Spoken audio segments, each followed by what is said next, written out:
Hi there, welcome. This is Apologetics Session 1. Today we'll be covering logic, philosophy, and the existence of God. So first off, before we get into this, what is apologetics? Apologetics is a branch of Christian theology which seeks to provide a rational justification for the faith. It comes from the Greek word apology, which means to give a defense. It's C.S. Lewis who once said, "I believe in Christianity as I believe that the sun has risen, not only because I see it, but because by it I see everything else." You see, our faith in Christianity isn't just something that is a religious practice, but is the means by which we see the world. And so we're going to get into the matter of what is truth. Is there a God? Does he exist? How about morality? Can we be moral without God? And other such things. So, why apologetics? If Christianity is true, it stands to reason that there will be evidence for its truth claims. Nonbelievers have good questions, and we have good answers. God commands us to give them answers. It says in 1 Peter 3:15, "But in your hearts honor Christ the Lord as holy, always being prepared to make a defense to anyone who asks for a reason for the hope that is in you. Yet do it with gentleness and respect." Non-believers are not the enemies. That's one important thing that we need to understand. In the Gospel of Luke, the Pharisees came up to Jesus and asked him why him and his disciples are dining and fellowshipping with whom they consider to be sinners. And Jesus answered them, "It is not the healthy who need a doctor, but the sick. I have not come to call the righteous, but sinners to repentance." That's Luke 5:31 and 32. See, whom we consider non-believers, they are patients, and we are the surgical tools that God chooses to use to perform his work. It says in 2 Corinthians 10:5, "We destroy arguments and every lofty opinion raised against the knowledge of God, and take every thought captive to obey Christ." So we're going to take many of the arguments that the world proposes against the existence of God, and we're going to match them up with what we see in reality. We're not going to get too much into the Bible, at least not today. But we're going to get into, the basics of logic and how logic works and what we see in the universe and other such things. So, let's begin. We're going to go over 4 arguments for the existence of God. One is the Cosmological Argument. Cosmological refers to creation. The Teleological Argument, which refers to design. The Axiological Argument, which refers to moral law. And the Ontological Argument, which refers to being or God's being. Cosmos means creation, teleo means purpose, axios means judgment, and onto means being. So, cosmological argument. It goes a little something like this. All things in the universe have a beginning. Everything that has a beginning has a cause, such as cause and effect. The universe has a beginning, therefore the universe has a cause, and that cause must be God. The universe was once believed to be eternal.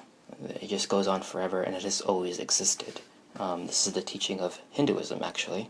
However, modern science has observed that the second law of thermodynamics take effect in the universe. All energy in the universe is being used up, in other words. For example, when you wind up a toy, you can only wind it up so much, and you let it go, and it starts to wind down. Now, in order for it to have been winding down, it must have also been wound up. For centuries, scientists questioned the Bible's claim that the universe had a beginning, assuming it was eternal. But with modern discoveries in cosmology and thermodynamics, no scientist would argue against a definite starting point of the universe.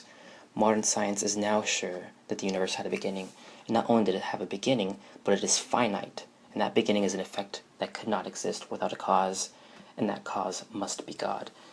Some might ask, if God created us, then who created God? However, God is a cause, but not an effect, and this is unique only to him. For example, in metaphysical philosophy, which is the study of existence or, stuff like that, it is a philosophical error to ask who created God, because that would just take us into an infinite regress, such as who created God's creator, and who created that creator, and so on and so forth. In metaphysics, God is the highest of all existing things, and does not need a cause, for he himself is the causer. If verse 1, Genesis 1:1 of the Bible is true, that is the greatest miracle, and all other miracles in the Bible can be considered true. So it's very important that you establish the cosmological argument. Secondly is the teleological argument. Design implies a designer. There is great evidence for design in the universe. Therefore, the universe must have a designer. It says in Romans 1:20, "For since the creation of the world, his invisible attributes, his eternal power, and his divine nature have been clearly seen, being understood through what has been made, so that they are without excuse."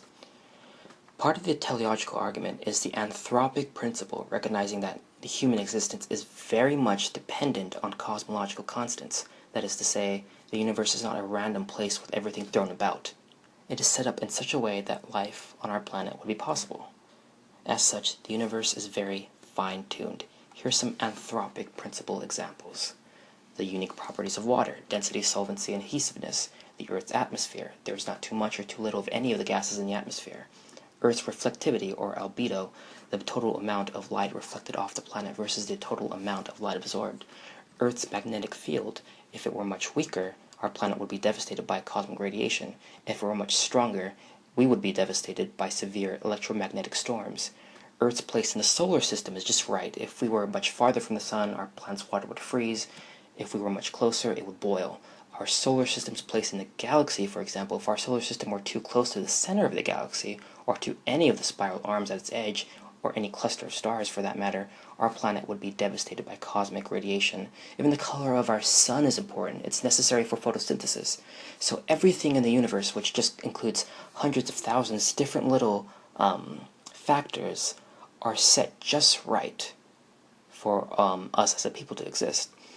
It's Fred Hoyle, one of the most well-known astrophysicists of the 20th century. He says, "The reason why scientists like the Big Bang is because they are overshadowed by the book of Genesis.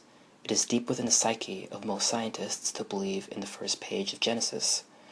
He also goes on to say, "If one proceeds directly and straightforwardly in this matter, without being deflected by a fear of incurring the wrath of scientific opinion, one arrives at the conclusion that biomaterials with their amazing measure of order must be the outcome of intelligent design. For example, God. No other possibility I have been able to think of." Fred Hoyle.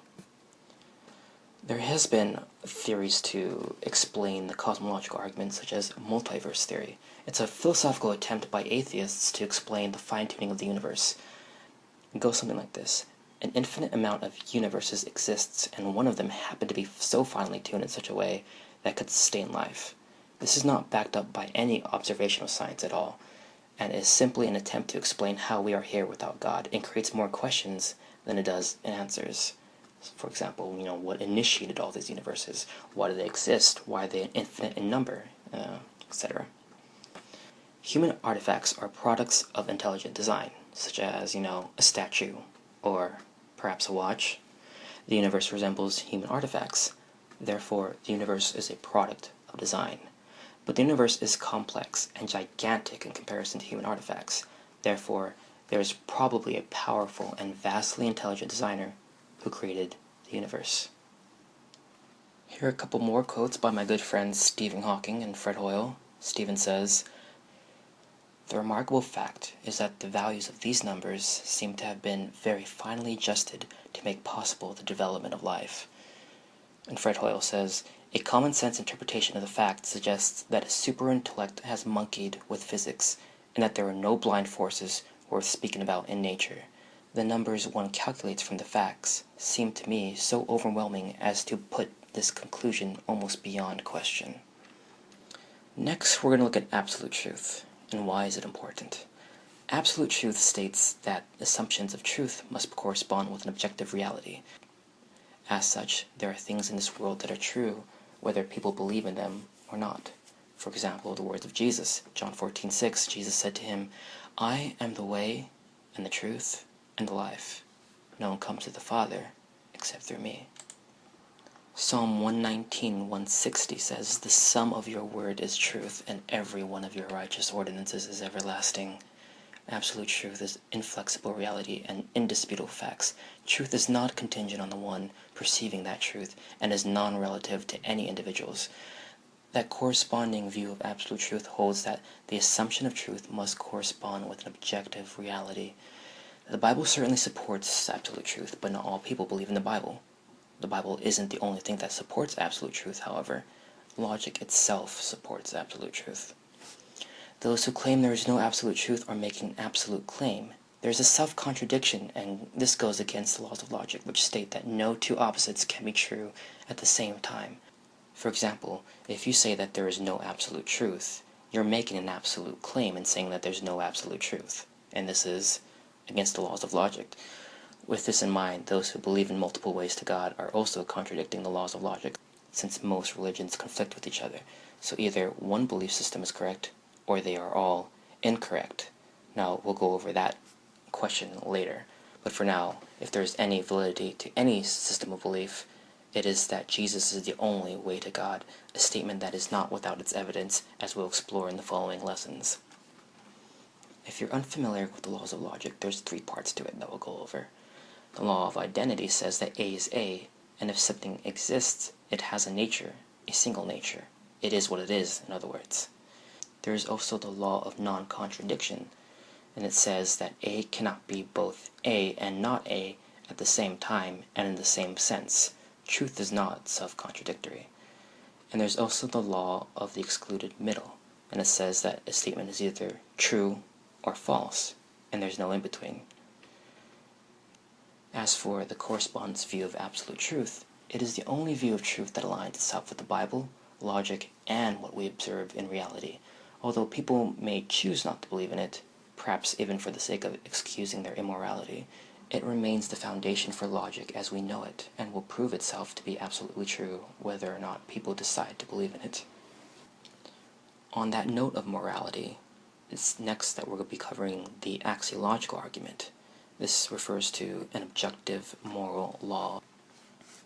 Moral law refers to whether or not certain things are inherently good and inherently evil. When we have a view in which there is no absolute truth, we can do whatever we want.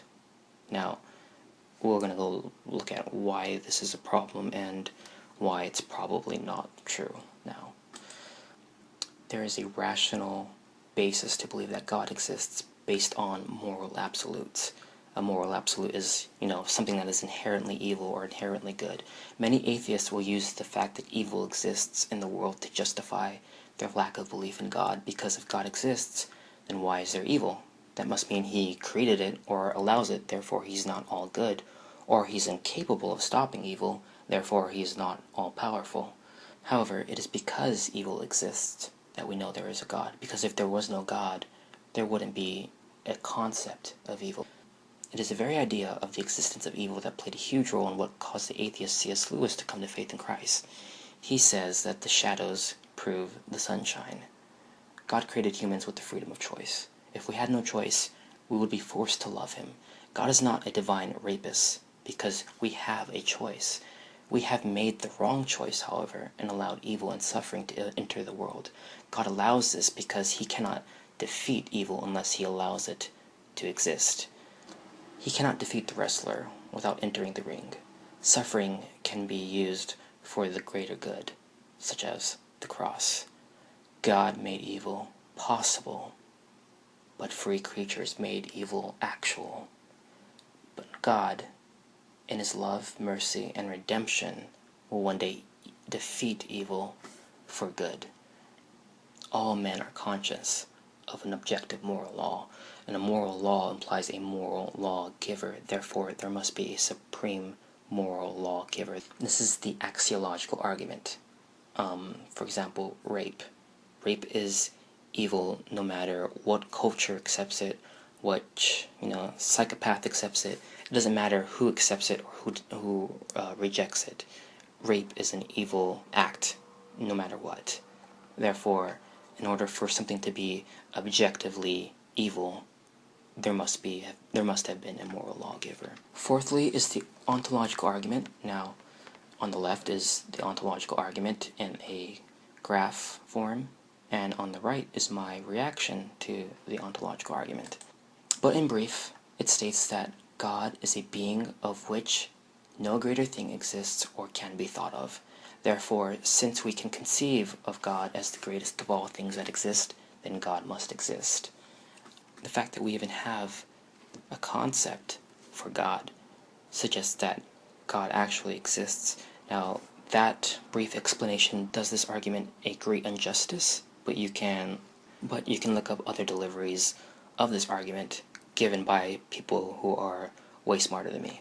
So, you may not believe in God, and you may not believe in miracles, but you're living in one.